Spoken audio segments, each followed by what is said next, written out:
Hello, welcome back, everybody, to another year of the Sunday Podcast.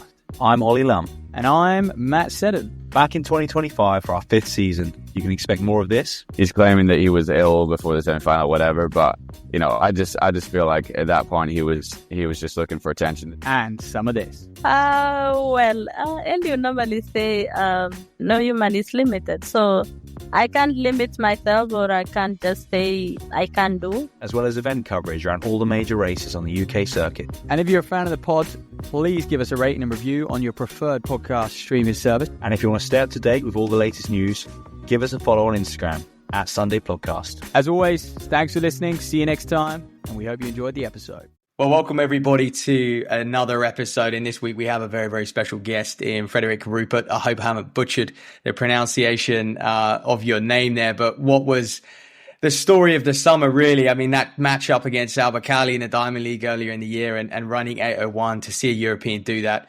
after a short while since McKessie and we saw Bob Tari back in the day as well. But we were just talking off air. I mean, you didn't see it coming yourself. Yeah, you must be still over the moon with that performance. Yeah, true. Hello, everyone. I'm very happy to be here, featured in the podcast. It was surprising for myself as well. I mean, I knew I've made big progress in training, but I didn't see anything close to 8 minutes coming. Have you been able to pinpoint it, that performance of perhaps why you ran so well on that night? You know, chatting with the coaches, reflecting yourself? I mean, it was for me, it was a perfect race. It was so stretched, the field. We have gone for such a high pace that I had so much space to run with a nice technique, which is a big factor in steeple. And I mean, honestly, I had to make a decision pretty early into the race. And I wanted to take a risk and stick with the African pack. And I think that was like the turning point. It was pretty early, but that was the point that changed the race for me. I agree with that. I mean, when I watched it, you just looked so strong. I think you sat back for maybe 600 meters or so of that race. And then there was like a key breakaway and you got on it. And is that a move that perhaps you wouldn't have taken 12 months prior? And we often see it, don't we? A lot of Europeans, they don't quite go sometimes with that early pace. They like to just sit back and pick people off a little later on. So was there an element of bravery that was required to get the best out of yourself on that day? Yeah, exactly. I think that was like the main point, which made me run so fast. Like probably we are very shy. Like we don't trust in our skills and like prefer to run a little defensive in Europe. Like, as I said, I didn't have anything to lose coming into this race. And I thought, why not take the risk? And that was the turning point. Like, we went through in 2K very fast. I think I clocked like 5:23. And I still felt all right because I was just hanging on to the train. And that made me feel pretty good. And yeah, like 12 months ago, I think I wouldn't have done it like this. No, it was an inspired performance, and you almost spoilt Albacali's party, to be honest, in his home country. Did he have any passing comments for you after the race? No, he didn't. I think he was pretty surprised as well. Like nobody has seen that coming. Like me finishing second into this race, chasing him down on the last lap. It was unreal. Yeah, this is it, and. Let's rewind a little bit. We've got so much to sort of break down how you got to that point. But I think the steeplechase is a unique event in itself, and it's an event that actually you've been doing for a long, long time. European Under-23 champion, 6 years ago now. Why the steeplechase? How did you get into it? That was a pretty long story. Like in the youth years for the German championships, we had steeplechase and all the middle distance events. And my coach and me, we were a little scared to run like 2 races in 2 days, like being 17 years old. It's probably a little different to the approach in the UK, but we were scared. And that's why we chose steeple, because it was just a final event. And that worked out pretty well for me. I finished like 3rd in my first race. And then we stick to it. Like some years I raced many steeplechase races, but like when I turned 19 or 20, I got more and more problems like with my hips from the technique. And then I took a little break, like 2 or 3 years, and I returned. And now it's like the main distance for me. So did you have that break post European Under-23s? Or so you have that sort of break around COVID and around the pandemic time? Or was it before your Under-23 success? It was before, like Right. from when I was 20 Mhm. to 22. I started when I was 22, so that was exactly the year when I won the under 23s. And like coming into this competition, I didn't do any steeple like 2 years. So the first race I raced without any practice. When you say without any practice, do you mean literally without any practice? Like you didn't jump a hurdle, or you just the fact you didn't do a steeple race leading in? No, I didn't jump anything like 2 years long, and then I raced the first race, got the qualifier, and then I practiced coming into the under 23s. And that's purely down to fear of getting injured. Yeah, that was it. So you're a natural. Do you think the steeplechase is an event where you kind of have it or you don't? You need to show signs of promise early on. Yeah, you do. Of course. Yeah. It's pretty unique, as you said. You need to try out. You need to be pretty tough, and it's many factors. But now your technique looks impeccable. You spoke about it then, having a clear run, being able to sight the barriers. You are so smooth over the hurdles. Was your technique always that way, or have you worked on it since? We have worked on it a little bit, but it has always been better when I had space. Coming into Turku, my technique was pretty bad on the first laps because we were so packed. So I tend to need space, My arms, they get around a little bit, and it's harder if you have a guy sitting next to you. So that was, like I said, for me, it was perfect to just be in one row, lined up. I had space. I was the last one in the pack from the first pack. That was amazing. How do you adjust your technique going into a major championship, knowing that perhaps you won't have space in a major championships? It's a hard question. Usually I get out a little bit to like lane 2 to have a better sight and have more space. But I just don't like to be like in the inside, having too many people around me. I feel uncomfortable. Yeah. That's interesting. And so coming into that, actually, let's stay where we were. We were kind of, moving forward from your under 23 success. And I think with the steeplechase, something which always interests me is, do you ever get tired as an athlete of people looking at your flat times and overanalyzing your flat times and judging you off what you can do over the 5,000, over the 1,500 when you're a formidable chaser? Well, kind of, but I always think to these people, they can try steeple as well. It's not for everyone. So I know that it's hard for a steeplechaser to keep up with people running flat good times. I mean, I've seen it at the European Team Champs now. It's another breed, I would say. So that's kind of true, but it doesn't mean that these guys can run steeplechases. Yeah. It's just a different discipline. Why do you think that is? Why do you think someone who is so good over the steeple can run 8 minutes for a steeplechase can't go and run a 13-minute 5K? Oh, no idea, really. I mean, I wouldn't say I can't. Maybe I can. Yep. I think I'm not far off from it, but well, it's maybe even because we don't have time to run this many flat races because we are busy running steeplechase races. And as you know from your brother, maybe you need some time to recover from these races. It's a little different to racing flat races. Like I've seen it now. It took me maybe like 2 days and I was back to double thresholds. In a steeple race, I have like pain in my muscles from the uplifting from your legs. It's just different. That recovery time off the back of a steeplechase, I mean, would you say 4 or 5 days? Yeah, probably. Probably around there. I mean, you can probably do some light tempo sessions, but it's not that you can immediately go back to normal training. For me, it's not.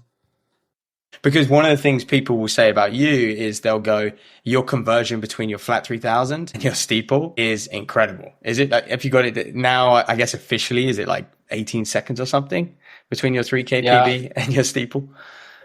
Yeah, it was like, I think 15 seconds, but to put it a little bit in context, it was a pretty poor race. I just did one indoor race. Yep. And I hate indoor racing. It's not good for my stride.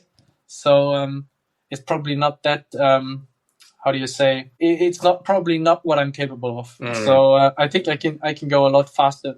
I'm probably not like the world best, but I can go a lot faster than 7:46 on the 3K flat. No, I imagine you can.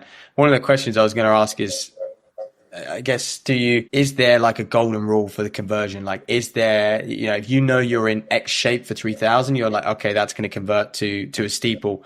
or does that not really exist when you're looking at I think it's pretty individual. Mm-hmm. For me, probably like 25 seconds, I would say. But it's not because I'm a very good technician. It's more because the stride for the slower pace, it fits me better. Yeah, you're basically saying you're more efficient when you're running 63s, 64s. Yes, exactly. The 61s or 62 it's a different thing. Yeah, no, that makes sense. So off the back of under 23s, great success there, and then you start to just progress steadily with your coach, and then you have that breakout, I guess another breakout performance in 2022 when you run 8:15 and you go to Eugene and you go to that major championships. I guess, what did you learn that year? Because 8:15, even now it's an amazing time, but in 2022 it was probably carried even higher weighting. But obviously you go to the major championships and you struggle in the heat. And there's a big difference between running an 8:15 in perfect conditions and trying to compete at that level when you get to a major. Yeah, true. The year 2022, it taught me a lot. Like I had very, very big problems like in the winter time. I was injured for a pretty long time, and like my preparation for the race in Tokyo in 2022, it was just like 3 months, and I ran 8:15 off of it. And yeah, it was a big wave in Germany. Everyone was looking at me. It was like the first one to run sub 8:20 for over 20 years in Germany. So it was quite a big thing.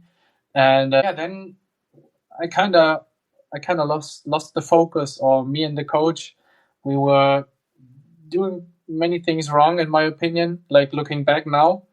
And so I kind of lost my base, which was not big. As I said, it was 3 months. So I lost it pretty quick, and it was really, really bad for me in the World Champs and also in the Europeans. I struggled a lot. But I decided to go on in this like coach and athlete setting. But after the following year, which was even worse, I changed it. So coming into the 2024 season, I changed coaches. And this is probably one of the main things which made me more consistent as well. Who was your previous coach, and what did the setup look like? My previous coach was a local coach, like 40 minutes from my home. Mm-hmm. His name was Harald Eifert. And yeah, it was like the setting was like very familiar for me. Like it was a small club, many friends of mine, and yeah, it was probably not as professional as it is now, but very, very many middle distance runners were also there. So I did a lot of middle distance training as well. And this has led to probably me losing a lot of endurance over the season. Yeah. The preparation, it has always been packed. And then over the season, we started doing a lot of fast stuff, and I kind of lost shape. Because what's interesting, you ran 8:15 in 2022 and you ran 8:15 in 2024, but there was probably two very different approaches there. So when you run 8:15 in 2024, what's giving you the confidence to be like, okay, I've matched what I did 2 years ago, but I still haven't managed to push on yet? Yeah, I mean, I've seen my results in training. It was a lot different, and I think like from what I know now, I probably would have raced a lot faster last season if I had like a race with a different setting like I had now. I think I had the shape to run like 8:09 or 8:10 last year as well. Yeah. But like the consistency, it was on a whole different level. I think I raced like four races. They were between 8:15 and 8:17. And that gave me a lot of confidence. And you started to win the German championships as well. You started to really compete. I guess the fourth at the Europeans as well, which was very, very close. Performances like that must have, been giving you some good confidence. Yeah, it did. And also the Olympics where I missed the final by like 0.03 seconds. It was so close. But that was like a booster in motivation for me, because I've seen I'm so close to this step, and I need to work a little bit harder, and I can do it. And that was one of the main things that drove me through this winter. So I'm intrigued to just dive into the training a little bit more and get those comparisons. So, 2022, you ran 8:15, and then you just work on your speed too much. So what did that summer, I guess, look like? What training were you doing, which you think was just impacting you not in the right way going into a major champs? Yeah, it was like like the miles, the overall miles, it was not enough. We did like a few weeks with, I can only say it in kilometers because we don't measure in miles. It was like 60K or 70K. Right. And that's completely different to now. We are just trying to get back into the base thing between the competitions, and this is helping me a lot. So we did a lot of speed stuff, not enough kilometers, and that just led to me losing the endurance. And how are those kilometers made up then? And how are they made up now? I guess the extra Ks you're doing now, is that just easy volume, or is it that double threshold which you weren't doing before? Or were you? I think the main part is probably the double threshold, because we did, like, before I did many double, like, easy days as well, but we have never done double, like, threshold or double fast running. We just did double easy days. So the interval days were always just once. So one training and that's it. So now it's a lot more kilometers in one day. Like on the double threshold days, it's probably around 3K every day. So it's a lot more than just 6 or 7 fast kilometers on a day. And it's a big difference for me. Yeah, that's a massive difference. In and around that double threshold, why do you think you specifically respond so well to it? Because you have responded extremely well. Yeah. And you think double threshold really complements the steeplechase as well, clearly. Yeah, I do. I mean, I kind of think I'm built for endurance training. So I've realized pretty quick that my endurance, like even the results from testings, they were probably better than from 80 or 90% of the other runners. So that is, I knew if I can do more mileage, it will complement my shape.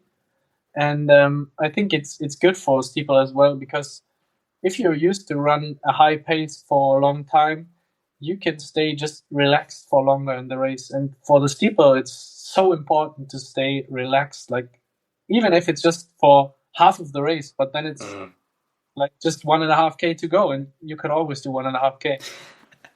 It's a great quote. What training do you do to basically be able to cope with the fatigue of hurdling and obviously the water jumps as well? I never train water jumps actually. It's just just in competitions. But for hurdling, it's probably like longer intervals, like 1K repeats with 5 hurdles in a, like the normal approach for if you race, you have 5 hurdles. So we place 5 hurdles and then 1K repeats at a pretty fast pace, a little slower than like race pace, I would say, with short breaks, and yeah, you get used to it pretty quick. And will you do that during the winter? Not at all. In winter, we just did threshold work. Right. Yeah, and then just some Ks, 4 or 5 of those in the summer. Yeah, exactly. Wow. Very simple. Yeah, it is. Actually, it is very simple. Kind of make up their minds. How can I get better? But it's actually simple. You just need to get in the mileage and don't get injured. And that's why I think that is why double threshold work is working so well, because people keep in control and they don't get injured. And it's what gets you better, like the consistency. Yeah, no, I think that is one of the big successes of double threshold. Just, like you say, people are actually able to train more than they ever have. So nothing revolutionary with the training there. No. So not at all. Yeah, that's I guess that's disappointing from my side. Why? No, it's not. I'm only joking, but we love to hear some unique and quirky methods of training on a podcast. But no, let's talk about German athletics and the setup in Germany, because being a UK-based podcast, everyone listening will know how the UK operates and how they select their teams and stuff like that. But what support, if any, do you get from German athletics, and what have German athletics done to really kind of maximize and support German athletes at the highest level? Because we're starting to see more and more Germans, and just more and more Europeans in general, just perform on an international stage now, which is exciting. Yeah, I don't think it's up to the federation, honestly. I mean, I'm pretty lucky. We have in Germany the chance to get into the army or the police, and I'm in the army. So basically I'm a soldier, but my training is my job. So I don't know the exact name for it, like how we would call it, but we have some spots for the top athletes, and they can go to the army or go to the police, and they get paid and they can do their training. So we don't have to worry about getting paid or money. That is like a big up. Yeah. But I've been in there for like 6 years already, so it's huge and like the biggest support I have had. So that's pretty nice. But other than that, it's not much up to the federation. I think it's just because people like they get more knowledge about training. Yeah. Like the approaches, and we have many athletes training in the US as well, like Robert Farken or Lea Meyer. That's probably up to them as well. But it's not much the federation in my eyes. Just like the spots for the army and the police, they are really important, and we have many professional athletes who got spots there. When you joined the army, did you have to go through basic training? Like, was there a year you almost had to just write off because or did you just join and start running? No, we had to, but it was just 4 weeks. So it was very, very less than usually. Usually it's 3 months, and for us it was 4 weeks. So 4 weeks to the army, and you could not really train a lot there. And then you got back to normal training back home, and you can just do your stuff. Wow. Yeah, it's very, very nice. And is there a clock on it? Like, have you got 4 more years in the army, or do they tell you how long you've got left, how long you can be on this program? Yeah, that's the bad thing. These are contracts for 1 year. So if you perform bad, you get out. Wow. Yeah, that's pretty harsh, but that's the reality. Wow. Have you ever, I guess you said you've been in it 6 years, so you've never had that problem. Yeah, but like coming off the year 2023, I was like close to the edge. And then I changed all the programs and stuff, and since then it's just going up. And that was all your decision. It was all your decision to leave your current coach, and now you're coached by is it Dieter Baumann or it's his wife. His wife. So yes. Yeah, and that was your decision to reach out to them and work with them. Yeah, exactly. I knew I had to change something, and then before somebody would tell me where to go, I wanted to choose myself, and I chose to contact her. Yeah. And she was not pretty happy at first, but she agreed to help me, and it has worked out pretty well now. And I think now, looking back, she's happy that she did it. Why wasn't she too keen at first? I mean, she didn't really know me. Yeah. Like, I knew her because she is in the federation as well. Like, she's one of the national coaches, but she has never done the steeplechase. She just did the long distance. But I liked her approach of training, and I knew many athletes who were training with her. And so I contacted her. And I know from that point, or at this moment, and now as well, she has had many athletes. So one more is always like, she has to think of who she wants to coach. And so it was pretty lucky for me. That's fascinating. She never coached, obviously, steeple as well. And I guess, did you make that easy for her in a sense? You're like, well, look, I don't need to train this. No, she had some steeplers before, but she didn't do it in the national team. That's what I wanted to say. She had some steeplers, but Right. It was some years ago. Right. Okay. Yeah, I see. And obviously, it's been all success since you started working with her. There is some bad press about them. Obviously the drugs related ban that they had in maybe the 90s or something like that. Did that put you off? And are they seen in a negative light in Germany? It depends. I think probably no, but there are always people saying bad things or negative about it. But I don't think like overall they are in a negative light. I mean, she's probably one of the biggest coaches in Germany, and everyone knows that she does great work because all of the athletes keep improving. I don't think like in the athletics world that they are in a negative light, but yeah, press-wise, like 20 years ago, obviously, yes. Yeah. What do you know of it? Were you aware of that when you were reaching out, or did you not really know it? Because obviously, I guess we were 2 or 3 years old.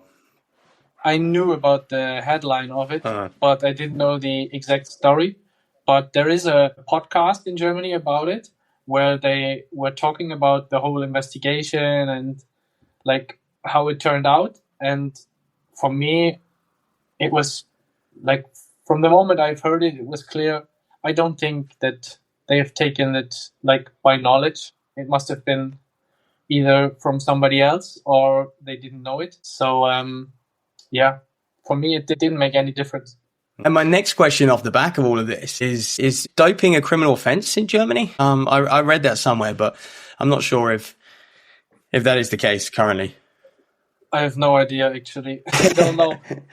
I've never made any thoughts about it. I mean, yeah, obviously not. No, I just wondered if athletes were aware of that. I mean, that's why I read an article somewhere, but it might be spoof. I mean, it could be. We have laws for everything, so probably yes.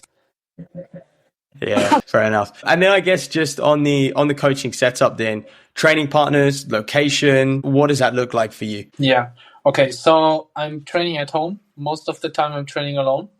Like, I live in the western part of Germany, and my coach and the team, they live in South Germany.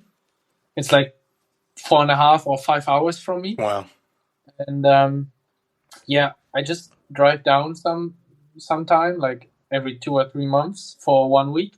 And then I train there with a 5K runner from Germany, Maximilian Torwart. Yep. He has run 13:10 on the 5K, so pretty decent runner. And also, there's another guy who joined us recently. It's Niels Vogt. I don't know if you've heard about him. He has the personal best of 27:30 in the 10K.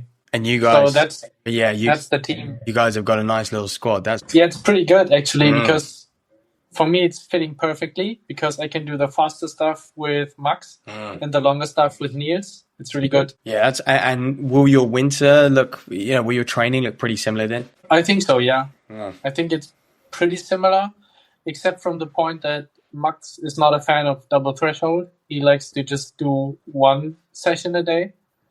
But Niels and me, we like the higher volume. Yeah, you respond much better to it. Yeah. Yeah. I was going to ask you a question here about the Kenyans and how they're not as competitive as they once were, the Kenyan athletes. And if you had any, do you have any thoughts and ideas why perhaps they're not as competitive? You know, just Kenyans, East Africans in general aren't as dominant when it comes to steeplechase, an event that they loved and they were very proud to be good at. Maybe they focus too much on the flat distances. I have no idea. I know that the Kenyans love the steeplechase, like especially the people from Kenya. They love to watch it, and I think they are kind of sad they lost their dominance, but I have no idea what's the reason behind it. I mean, maybe it's going to change in the next years again, but for now it's Morocco on the first spot, and we have to wait till he's going to be beaten in a big competition, I think. Well, I guess the threat is growing with yourself and Kenneth Rooks and people like that. And on that, I mean, 13 men have broken 8 minutes in the steeple, and they've all been African. Can a European break this mark? How's your training comparing now compared to when you ran 8:01? Because obviously you've got Monaco next week. Yeah. We didn't change anything in training. Like, we stick to the same principles, and I think that's good. And yes, I think 8 minutes can be broken for a non-African. But speaking of me, it's not my goal for this year. But on the long run, yes, definitely. I mean, if you run 8:01, what should be my next goal? It has to be sub 8. So yes, for the future, it definitely is a goal for me, and I think it's possible. But probably we have to wait. The Diamond Leagues, are they a relatively new thing for you at this level? You know, off the back of Rabat now, and now it's Monaco. Will this be your first time in Monaco? Have you competed there before? I've just competed there for the road race, for the 5K road race, twice now, but not in the stadium. So it'll be a special occasion for you, because the Monaco Diamond League's a bit of a bucket list for most athletes. Yeah, that's true. But I'm kind of sad that El Bakali's not there, or Germa. Yeah, I mean, these are the guys that make races pretty fast, and I don't see myself in the position to make the race fast. I want to hang on, just like I did in Rabat. Yeah. So we have to see who's going to pick up the pace. Yeah. And talk about your goals for the season then now, off the back of such an early season success. You say it's not to break 8 minutes. what are you hoping for at the World Championships? At first, I want to qualify for the final. I haven't done it for all of my big competitions yet, so that's the first goal. And then I think for the final, it's an open competition. I think everything is possible in a final, in a World Champs final. I mean, we've seen it from Kenneth Rooks last year. He was the complete underdog and placed second. And we've seen in the China Diamond League, Bakali is also beatable. So we have to wait what's happening. I'm not putting myself into the position for a medal. I think it's too early. I need to prove myself first. But I want to just do my best there, have a good position, and that's a goal for the season. It's too early to talk about medals. I know everybody wants to hear it, but it's too early for me. Yeah, it's fair, and obviously you've got some good competition in Germany as well, with Bemmendorf running so well. You know, you two really are heading up Europe at the moment. Yes, that's true. I mean, we've been in this competition for many years now, but we just keep improving, both of us, and it's quite exciting to see, but it's also like, I don't know, also a bit frustrating because whenever you take a step, the other one's taking a step as well. I mean, good for us in the world and in Europe. We're pretty good now, and I think he's one to watch out for at the Monaco Diamond League as well. Yeah, for sure. Okay, let's finish with some quick fire questions. These are a bit of fun for you, but what's the worst thing? Yeah, what's the worst thing you've ever read about yourself on the internet? Yeah, probably all of the doping accusations after Rabat.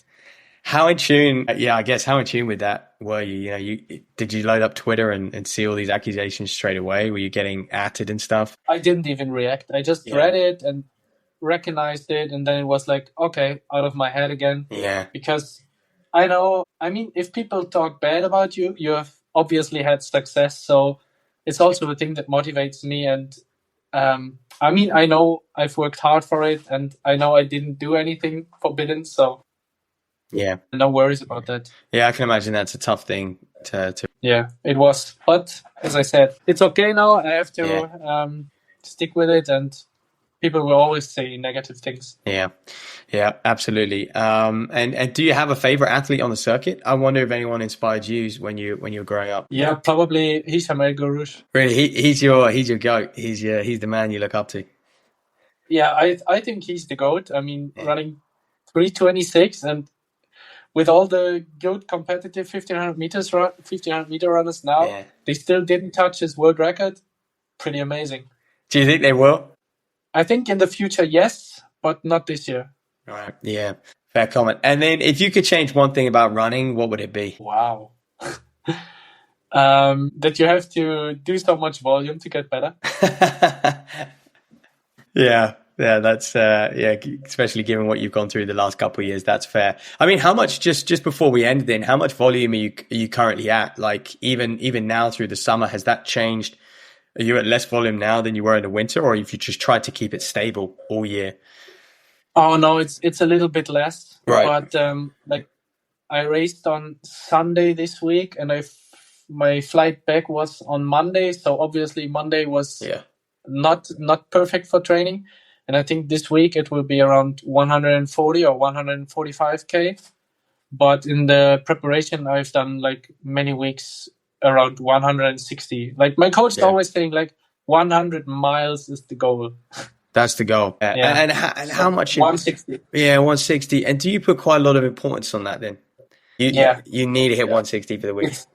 Yes, it's pretty, like, even for my mind, like, it's pretty important for me to know I feel good. And like I've seen the training results, they've been the best since I've done high volume training weeks. So yeah, between 155 and 160 is kind of perfect for me, I think. Do you know what though? Like as a coach, I'm intrigued to know what the transition was like to get up to that, because you talk about being a low mileage guy prior. Yeah, you've almost doubled your mileage, or you've definitely laid on a good in summer. Yeah, in summer. Yeah, but even in winter, there must have been a 20% increase or a 25% increase in quite a that's true, in quite a short period of time. But your body handled it because the intensity was a lot lower. Exactly. I think that's the key point. At my former coach, I've done like 130, 125 in winter. Mm-hmm. And then the last season we went to doing 135 to 140. And like my highest volume week in training camp before the Paris Olympic Games was 155. And then after the season, we just started to make this the normal week. I understand why. Well, it's been an insightful podcast. And I guess just finally as well, do you have any pre-race rituals, any pre-race tunes that you listen to? What do you do on race day? I'm a pretty weird guy, I would say, on race day. I never leave the hotel. I just go to breakfast and go to lunch, and then I just wait. And like 1 hour before the shuttle, I start to get up, pack my stuff, take a shower, and listen to music, and that's it. So pretty simple, kind of weird, because people keep asking me on race day, what's the weather like? And I'm like, I don't know. I'm inside. Do you feel like you need to contain yourself? You need to just like contain yourself in your hotel room, let the energy build up. Is that why? I don't know why I do this. I've done it and I just kept it. There's no special reason behind it. It's just the way I behave on race day. Wow. Well, there you go. There's the secrets. But it's been a fantastic podcast, Freddie, and it's inspiring seeing European tackle that 8-minute barrier. And whether you do it this year or next year, it'll be exciting to see you continue to develop, because you're still, I guess, young in steeple terms. You're 28 years old. You must still be looking at LA and possibly even beyond that as well. Yeah, I mean it's the target for me. I think 3 years. It should be easy, maybe even more. We will see how much my body can take, but 3 years for sure. LA is a big goal for me. And looking forward to it. Brilliant. Well, thank you for coming on the podcast, and we'll see you soon. Thank you so much.